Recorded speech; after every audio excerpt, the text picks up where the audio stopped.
이 교수의 문학평경 22번은 작별하지 않는다의 시적 상상력이에요. 이거는 문학공간 2024년 11월호에 한국 문학의 미래를 찾아서 23으로 연재됐습니다. 한강이 한국 최초로 노벨 문학상을 받았습니다. 문학 전문가의 과업이겠죠. 그래서 작별하지 않는다 이 2022를 유튜브 동영상 이 교수의 소설 읽기로 읽었어요. 그거에 대한 요약입니다. 지금 이거는.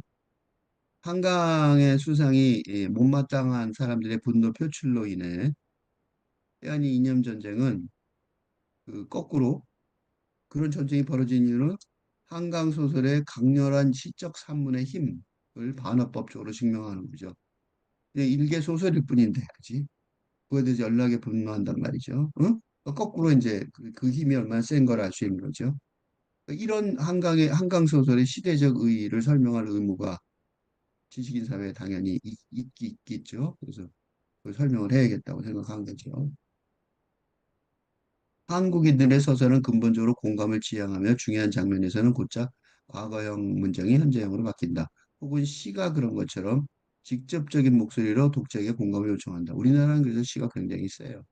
라는 이영준의 지적처럼 시적 상상력이 한국 소설의 모태인 것을 보통 잊어버리고 있는 것 같아요. 소설가간 임경화가 주인공 경화가 이 사고를 당해 입원한 친구 인선의 제주도 빈집으로 내려가서 인선 어머니의 기억에 의존한 아픈 과거사를 되짚는 내용이죠. 그래서 이게 세 명이 중요한 좀 인물인데, 그러니까 제주 4.3의 비극을 세 여성의 시선으로 풀어낸 작품인 작별하지 않는다의 주제를 인간을 인간이게 하는 것은 사랑이라는 생각을 전작인 소년이 온다 이후로 생각하게 되었고, 이 소설을 쓰면서 더 깊게 생각하게 됐다고 하며 지극한 사랑으로 요약을 하고 있어요. 육체 물질, 이 정신, 삼 감정 정동, 사 영성의 차원 등 자의 인간 경험의 4단계론에서 보면 근대 사랑의 즐거움과 기쁨을 공유하는 육체와 정신 차원의 중심의 감정이에요. 근대적인 사랑은. 근데 이 지극한 사랑이라는 거는 그 한강이 말하는 그거는 팔근대적인 다정함이라고 볼 수 있는데 이거는 영성의 차원이 중심으로 고통을 공유하는 정동이라고 볼 수 있어요. 그는 소년이 온다와 달리 이 작품을 쓰면서도 저 자신이 많이 회복되었다고도 했다. 어떤 소설이든 쓰는 과정에서 사람을 변형시키고 그 이전으로는 돌아갈 수 없는 것 같아요. 소년이 온다를 쓰고나서 악몽이나 죽음의 깊이가 제 안으로 들어오는 경험을 했다면 이 소설을 쓸 때는 죽음에서 삶으로 건너는 경험을 했습니다. 소설을 쓰는 일에 물론 고통도 있었지만 그저 고통스러웠다기보다는 간절했다는 생각이 듭니다.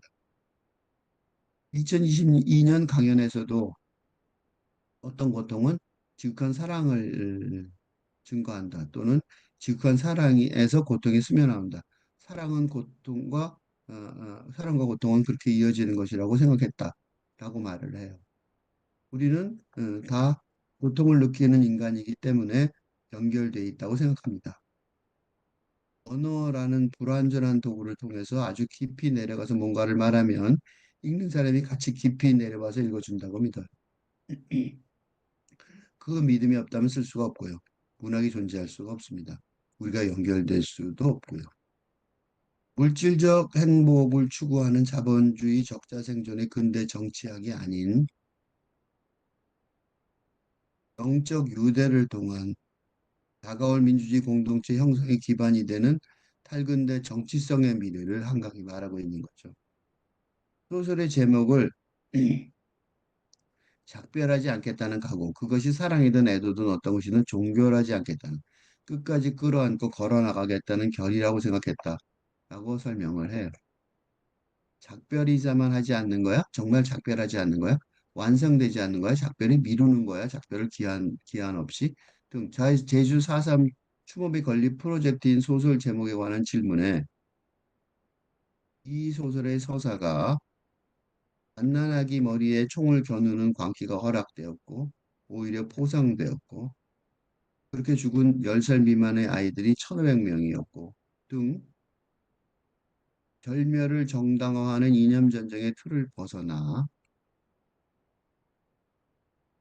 사람의 옷을 입은 사람들이 그를 가르며 걸었어라는 영혼 세계에 관한 경험으로 답합니다.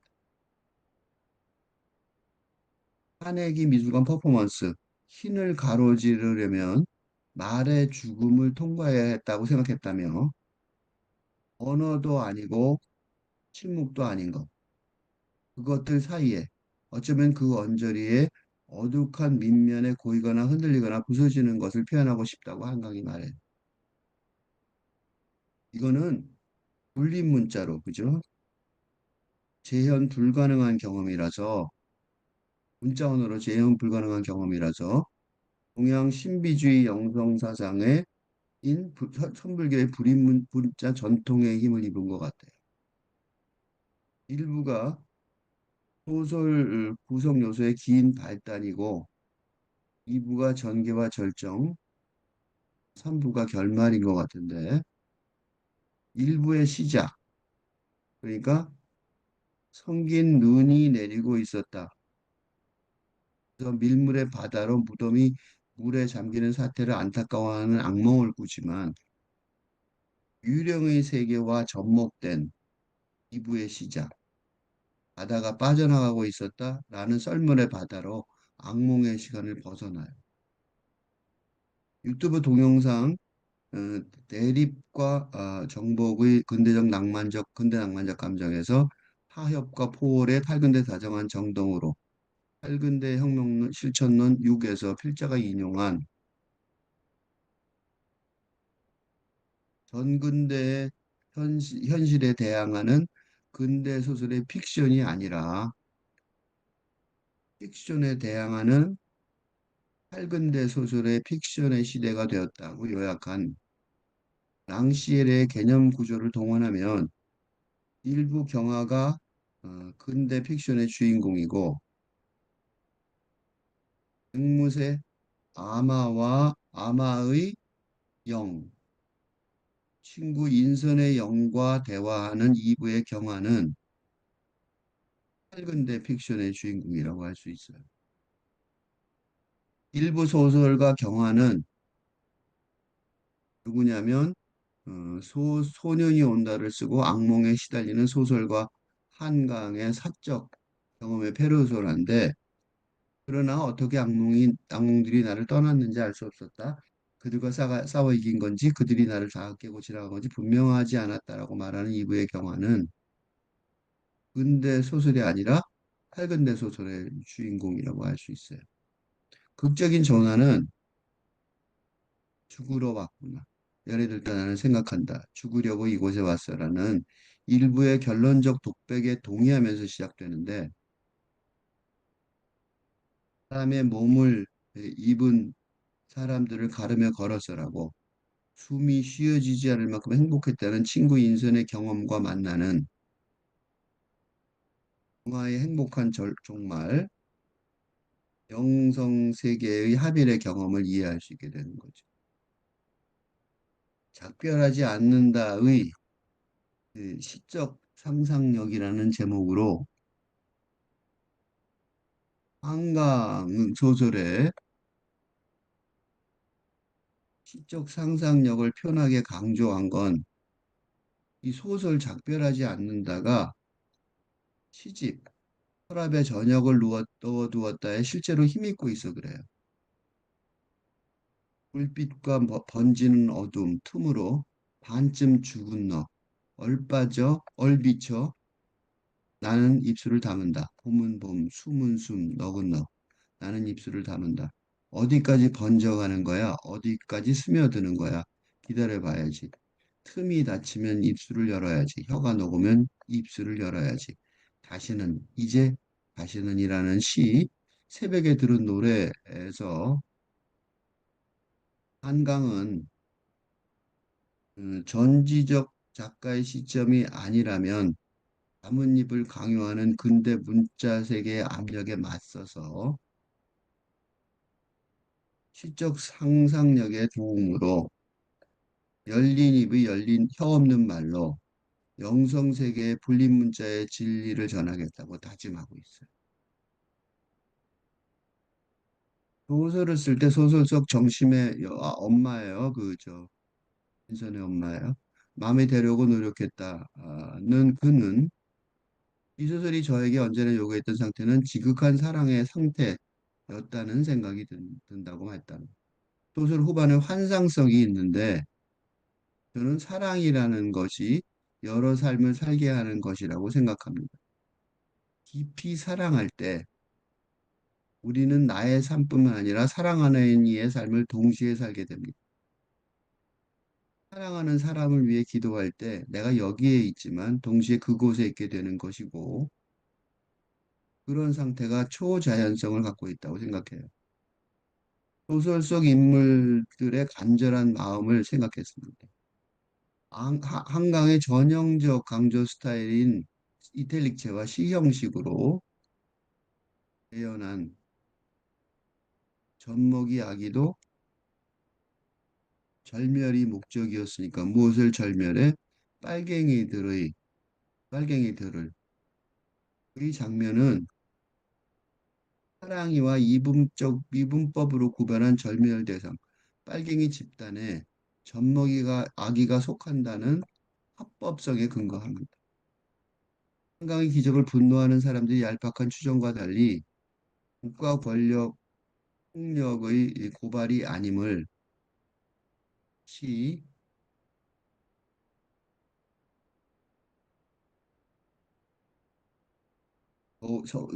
겨울 저편의 거울 저편의 겨울 6 중력의 선이 말합니다. 사물이 떨어지는 선 허공에서 지면으로 명료하게 한 점과 다른 점을 가장 빠르게 잇는 가혹하거나 잔인하게 직선 깃털 달린 사물 육각형의 눈송이 넓고 팔락거리는 무엇 시 아니라면 피할 수 없는 선 백인들이 건설한 백인들의 거리를 걷다가 완전한 사륙의 기억을 말의 발굽으로 디딘 녹화의 동상을 올려다보다가 거울 이편과 반대편의 학살을 생각하는 나는 이 아르헨티나니까 지구를 통과하면 우리나라죠. 난자하는 죽음의 직선들을 생각하는 나는 단 한 군데도 직선을 숨겨놓지 못한 사람의 몸의 부드러움과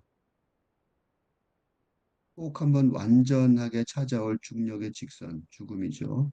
을 생각하는 나는 신도, 인간도 믿지 않은 내 침묵을 기억하는 나는 백인들의 근대 과학의 세계, 응? 그러니까 한 점과 다른 점을 가장 빠르게 있는 직선의 공략에 근거한 유클리드 기하학에 대한 의심을 페르소나 나가 제기하는 거죠. 국가 권력의 바탕인 근대 과학의 근거, 유클리드 기하학의 무기화 과정에 저항하며 직선을 숨겨놓지 못한 사람의 몸의 부드러움과 죽은 자의 침묵을 기억하는 소설, 작별하지 않는다를 쓰게 한 힘은 시적 상상력의 도움으로 찾아낸 넓고 팔락거리는 무엇, 깃털 달린 사물인 새와 육각형 눈송이에서 나오는 것. 소설에 이게 제일 많이 나오죠. 소설에서 경화가 지나치게 뜨거운 그걸 천천히 먹는 동안 유리문 밖을 지나가는 모든 사람의 육체가 깨어질 듯 연약해 보여 생명이 얼마나 약한 것인지 그때 실감하면서 인생과 화해하지 않았지만 다시 살아야겠다는 유아론적 유서의식에서 벗어나는 계기가 돼.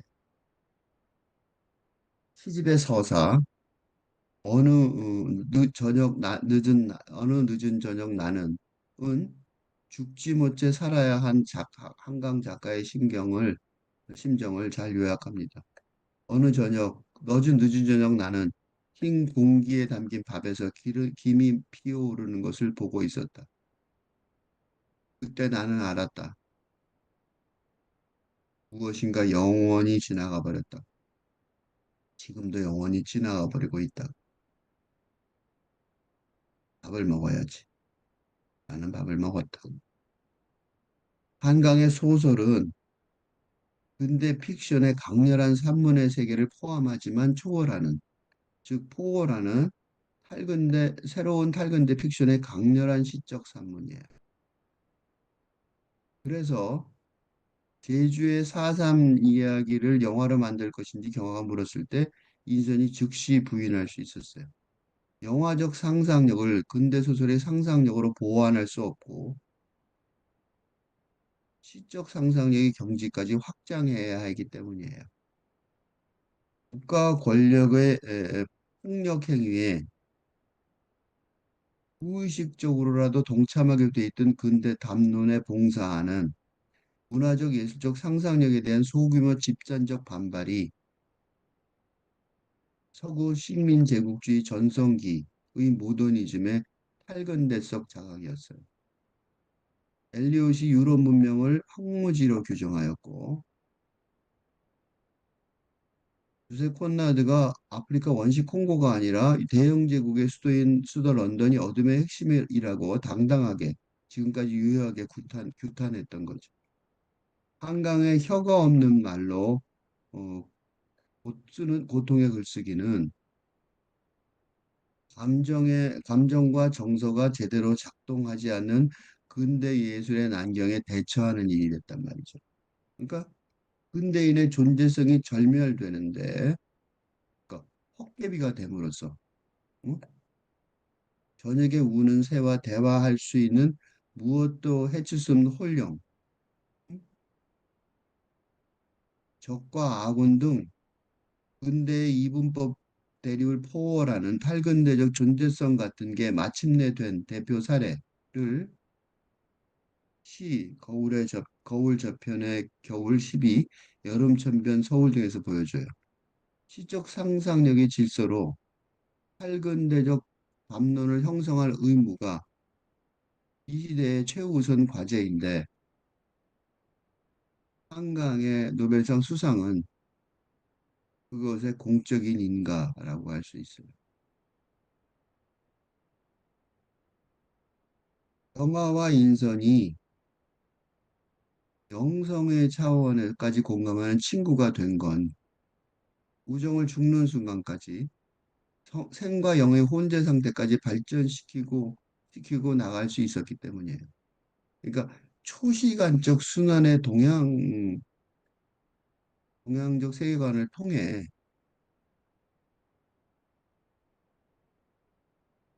자아에 국한한 근대 사랑이 부와 아공의 경제에서 비롯하는 지극한 사랑이란 탈근대 다정함으로 승화하여 인선 어머니 정심의 얼굴과 닮았다고 화자 경화가 인식하는 인선의 얼굴에 드러난 피로도 너그러움도 체념도 아닌 표정에서처럼 현실 세상에서의 구원의 고통이 소설적 여정이 되는 거죠. 그러니까 생과 영이 혼재한 상태에서 소설의 문장이 가스로 남는 상태에서 인성과 영화가 영의 세계로 내려가려는 게 작별하지 않는다라는 제목의 프로젝트와 소설의 목표였어요. 눈을 뜨고 나는 인선의 얼굴을 마주본다. 내려가고 있다. 수면에서 굴절된 빛이 닿지 않는 곳으로. 중력이 물의 부력을 이기는 임계 아래로.